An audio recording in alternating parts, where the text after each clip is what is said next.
Hello guys. तो जैसे MCQs की बहुत डिमांड हो रखी है, इसलिए मैं लेके आई हूँ आपके लिए एमसीक्यूज़। और क्वेश्चन शुरू करते हैं। हर एक क्वेश्चन को स्टेटमेंट के साथ शुरू करेंगे। ठीक है। The sum of reciprocals of Sharma's age, यानी कि शर्मा जी की एज है जो, उसका रेसिप्रोकल करना है, लेकिन किसका? 3 years एगो, आज से 3 years पहले, एंड 5 years फ्रॉम नाउ, और आज से जो 5 साल बाद उनकी उम्र होगी वो। तो मेरे को तो प्रेजेंट एज ही नहीं पता है, तो सबसे पहले तो मैंने मान लेनी है कि प्रेजेंट एज उनकी क्या है। प्रेजेंट एज मैंने मान ली उनकी है एक्स। ठीक है। तो 3 years एगो उनकी एज ज्यादा होगी कि कम होगी? कम होगी। यानी कि अगर आज वो 18 साल के हैं तो 3 साल पहले कितने के होंगे? 15 साल के। ठीक है। तो मैं उनकी एज में से 3 निकाल देती हूँ। फिर उसने कहा 5 years फ्रॉम नाउ, और आज से 5 साल बाद, आज से 5 साल बाद ये कितने साल के हो जाएंगे? एज बढ़ जाएगी, इसलिए x+5। तो इन दोनों का जो सम आएगा ना, सम ऑफ रेसिप्रोकल, आप इन एजेस का रेसिप्रोकल करो और उसका सम कर दो। तो पहले इसका रेसिप्रोकल करते हैं। रेसिप्रोकल मतलब अपॉन में लिख देना। ठीक है। यहाँ पे भी इसका भी रेसिप्रोकल करते हैं, और फिर उन्होंने कहा है कि सम कर दो। ठीक है। तो क्या आएगा? 1/3 आएगा। हम कहते हैं ठीक है, कितना आएगा? 1/3 आएगा। यहाँ पे क्वेश्चन को सॉल्व करेंगे कैसे? क्रॉस मल्टीप्लाई कर देंगे। ठीक है। तो इसको 1 से मल्टीप्लाई किया तो कितना आ गया? x+5। ठीक है। इसको इसके साथ मल्टीप्लाई किया, इसको इसके साथ मल्टीप्लाई करेंगे। ठीक है ना। तो इसके साथ मल्टीप्लाई करके कितना आ गया? x-3। और अपॉन में क्या आएगा? अपॉन में ये जो नीचे वाले दोनों के दोनों डिनोमिनेटर है ना, इनकी मल्टीप्लाई आती है, इन दोनों नंबर्स की मल्टीप्लाई भी आती है नीचे। ठीक है। यानी कि यहाँ पे आएगा x-3 किसके साथ मल्टीप्लाई करेंगे? x+5 के साथ, इक्वल टू 1/3 है ही। पहले हम इसको सॉल्व करेंगे। ठीक है। x और x कितना हो गया? 2x। यहाँ पे 5 प्लस का 3 माइनस का तो -2 आ गया, सॉरी +2 आ गया, जो टर्म बड़ी है उसी का साइन आएगा। यहाँ पे इसको शॉर्ट ट्रिक से हम मल्टीप्लाई करते हैं, एक्स स्क्वायर आएगा। ठीक है। -3 और +5 क्या आ जाएगा मेरा? प्लस का 2 आ जाएगा, यहाँ पे +2x आएगा, और एंड में क्या आएगी? इन दोनों की आएगी मल्टीप्लाई, दैट इज -15। और यहाँ से हम क्या करेंगे? क्रॉस मल्टीप्लाई कर देंगे। उसके बाद हमारे पास आ जाएगी क्वाड्रेटिक इक्वेशन, 6x प्लस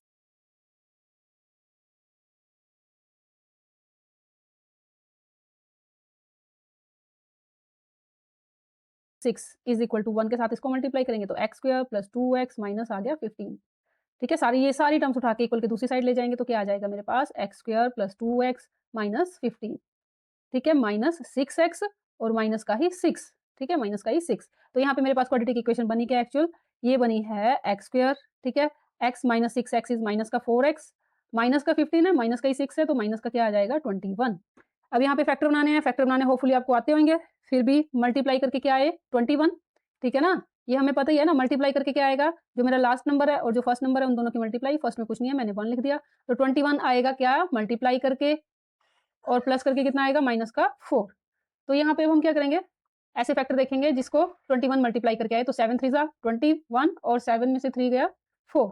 तो यहाँ पे मेरे फैक्टर्स क्या बन रहे हैं? यहाँ सीधा ही लिखेंगे अब हम। ठीक है। क्योंकि टाइम होता नहीं एमसीक्यूज में, तो यहाँ पे क्या लिखेंगे? x-7। ठीक है। और x प्लस का 4, मेरे को फैक्टर तो पता चल गया था ना यहाँ पे।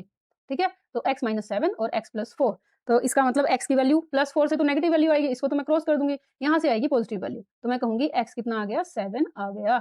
ठीक है। तो x क्या लेके चले थे? Present age. ठीक है। और उसने मेरे से यहाँ पे प्रेजेंट एज ही पूछी है, दैट इज 7। अब हम आ गए अपने सेकंड क्वेश्चन पे। तो सेकंड क्वेश्चन क्या है मेरा? स्टेटमेंट ध्यान से पढ़ेंगे। If the equation x² minus ax plus 1 has 2 distinct root, यानी कि रूट्स क्या हैं? अलग अलग हैं। ठीक है। तो उसके लिए क्या कंडीशन बनती है यहाँ पे? तो सबसे पहले तो मेरे को पता होना चाहिए डिस्क्रिमिनेंट के लिए क्या रूल्स है हमारे। डिस्क्रिमिनेंट में अगर रूट्स इक्वल होते हैं तो मैं बोलती हूँ कि d 0 के इक्वल होगा, अगर इक्वल रूट्स है। ठीक है। अगर d ग्रेटर देन 0 है तो मैं कहूंगी डिस्टिंक्ट है रूट्स। ठीक है ना। और अगर d इज लेस देन 0 तो मैं कहूंगी रियल है ही नहीं, और मेरे को क्वेश्चन करने की जरूरत भी नहीं पड़ेगी। d इज लेस देन 0 का मतलब है कि यहाँ पे d को जब सॉल्व किया तो वो नेगेटिव नंबर आ गया।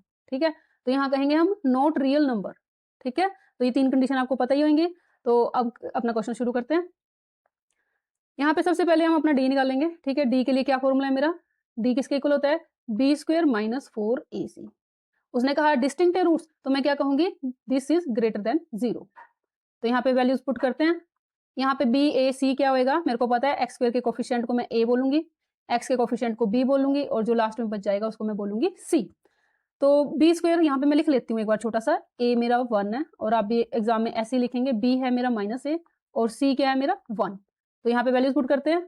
बी का स्क्वायर यानी कि -a का स्क्वायर कर दूंगी मैं, -4ac। ए कितना है? 1। सी कितना है? 1। ठीक है। Must be greater than 0। तो -a का स्क्वायर क्या आएगा? Positive a square, -4 is greater than 0। तो a square is greater then 4। It means a या तो क्या होगा, प्लस का 2 होएगा या फिर माइनस का 2 होगा। तो किस ऑप्शन के साथ जाएंगे, बी ऑप्शन के साथ जाएंगे। तो अब चलते हैं अपने क्वेश्चन 3 की तरफ। तो क्वेश्चन नंबर 3 में क्या है, क्वेश्चन नंबर 3 कहता है for what value of k the equation this has real root. इसमें रियल रूट्स कब होंगे, तो मैंने आपको रियल रूट्स की कंडीशन क्या बताई थी कि d must be greater than 0। ठीक है, तो यहाँ पे देखते हैं अपने फिर से वही एबीसी की वैल्यू निकाल लेते हैं। a कितना है यहाँ पे, जो एक्स स्क्वायर का कोफिशिएंट है, यानी कि पहले नंबर को a बोलेंगे, ये आ गया मेरा k।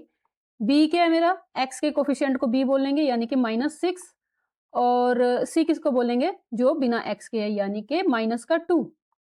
ठीक है, तो अपनी कंडीशन के लिए यानी कि d इज ग्रेटर देन 0, और d होता है किसके इक्वल है, d किसके इक्वल है, b स्क्वायर माइनस 4ac, यानी कि यहाँ पे वैल्यूज पुट करके it must be greater than 0, ये 0 से बड़ा ही होना चाहिए। तो b स्क्वायर यानी कि -6 का स्क्वायर, अब थोड़ी जल्दी करते हैं, -6 का स्क्वायर कितना आएगा 36, माइनस 4ac, a कितना है मेरा k, और c कितना है मेरा -2, तो ये ग्रेटर देन 0 होना चाहिए। तो 36 और ये मल्टीप्लाई करके माइनस का ही 4 है, माइनस का 2, तो 4 2 8, 8 क्या हो जाएगा 8k, किसका, प्लस का। ठीक है, is greater than 0, 8k is greater then 36, दूसरी तरफ जाएगा नेगेटिव हो जाएगा। ठीक है, यानी कि k इज ग्रेटर देन -36/8, इसकी कैंसिलेशन करते हैं, 4 2 8, 4 9 36, यानी कि क्या कहेंगे हम, जो k है दैट इज ग्रेटर देन -9/2। तो यहाँ उसने रियल रूट्स की बात की है, इसलिए ग्रेटर का साइन भी आएगा। रूट्स इक्वल भी हो सकते हैं, ठीक है ना, इक्वल रूट्स भी तो रियल ही होंगे। ठीक है, इसलिए यहाँ पे इक्वल का भी साइन आएगा हमारा। तो बस ये तो 1 मिनट का ही क्वेश्चन है हमारा।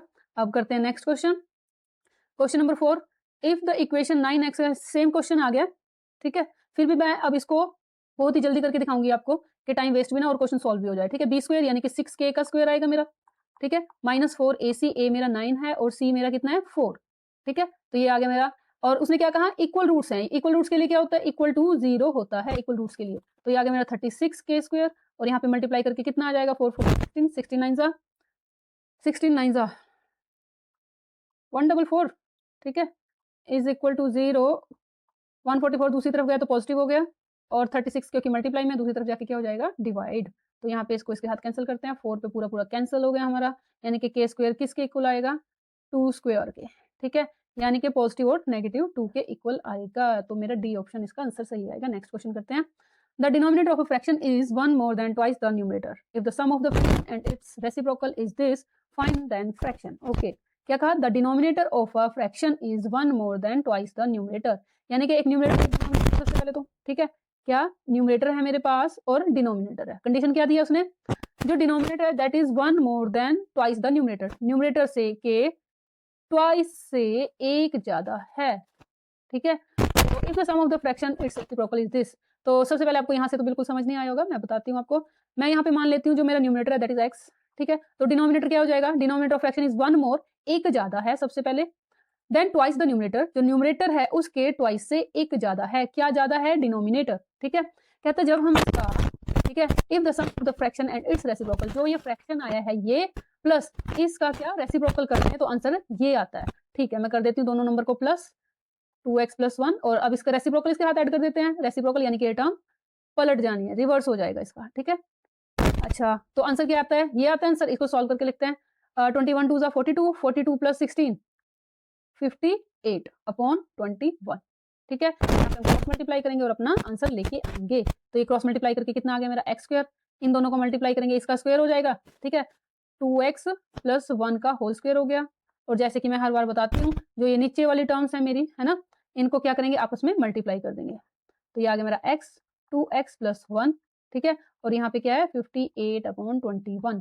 अब ये कैलकुलेशन का पार्ट आप खुद करोगे। ठीक है, तो यहाँ पे देख लो, फिर भी x square plus a + b का होल स्क्वायर का फॉर्मूला लगाएंगे यहाँ पर, क्वेश्चन को कर देंगे सॉल्व। ठीक है, बाकी कैलकुलेशन का पार्ट आपके लिए, क्रॉस मल्टीप्लाई कर दोगे क्वाड्रेटिक इक्वेशन आ जाएगी। ठीक है, और अगर आंसर नहीं आता तो आप मेरे को कमेंट बॉक्स में बता सकते हो।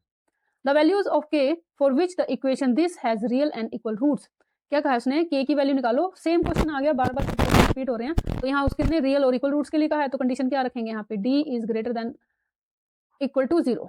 ठीक है, ग्रेटर और इक्वल टू 0। तो ये क्वेश्चन आप करेंगे, यहाँ पे वही फॉर्मूला लग जाएगा मेरा b square minus 4ac is greater than और इक्वल टू 0। नेक्स्ट क्वेश्चन पे चलते हैं, question number 7। If the sum of two number is 17, the sum of their reciprocal is this. Same question चल रहे हैं अब हमारे, sum of two number is this, ठीक है, and the sum of their reciprocal is this, तो quadratic representation of the, okay, यहाँ सिर्फ हमने बताना है कि क्या रिप्रेजेंटेशन बनेगी, ठीक है। तो सम ऑफ टू नंबर्स उसने 17 बोला है यहाँ पे, ठीक है, और sum of their reciprocal is this, और उसका रेसिप्रोकल बोला है, तो कौन सा क्वेश्चन ठीक लग रहा है। अगर सम ऑफ टू नंबर्स उसने मेरे को बोला है, इसका मतलब दो नंबर को ऐड करने के बाद, यानी कि x प्लस 7, एक नंबर क्या लूंगी मैं x, और दूसरा नंबर क्या बन जाएगा मेरा 17 माइनस x, ठीक है। तो इसके साथ मेरे क्वेश्चन बनेगा, तो यहाँ पे किसके साथ जाएंगे हम जाएंगे इसके साथ, ठीक है। यहाँ रेसिप्रोकल कर दिया, यस, उसने यहाँ पे सम ही बोला है ना, ये देखो सम बोला है, तो सम वाला ही क्वेश्चन देखेंगे, इसमें तो सब्ट्रैक्शन दे रखी है, ये तो नहीं ले सकते, ठीक है।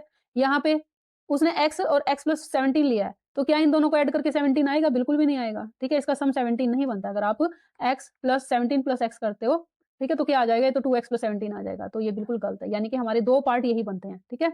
तो इसके साथ कौन सा क्वेश्चन सॉल्व रखा है, ये। तो इस तरह हम हिंट के साथ भी क्वेश्चन कर सकते हैं, अपना पहले आंसर देखो फिर क्वेश्चन देखो, ठीक है। Question next, 2x square plus 5 root 3x plus 6 is equal to 0। तो यहाँ पे रूट्स कैसे आएंगे, इक्वल रियल कैसे आएंगे, ठीक है। तो यहाँ पे वही अपना क्वेश्चन करके देखते हैं, ठीक है। कंडीशन वही है, अगर इक्वल टू 0 आ गए तो रूट्स रियल हैं, इक्वल हैं और रियल हैं, ठीक है। तो और ग्रेटर देन 0 आया तो रियल है, ठीक है, लेकिन डिस्टिंक्ट है, यानी कि अलग अलग है।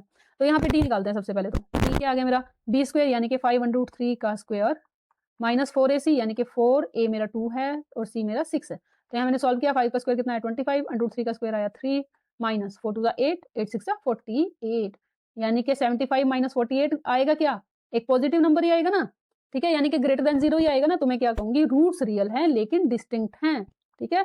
रूट्स क्या आएंगे, रियल, क्योंकि पॉजिटिव आया ये नंबर जो आया है। इसको सॉल्व करके क्या नंबर आएगा, 75 में से 48 माइनस करके देखोगे आप क्या नंबर आएगा, that will be greater than 0, so roots will be real and distinct. अगर इक्वल टू 0 आ जाता तो हम कहते हैं कि रूट्स क्या हैं, इक्वल आएंगे।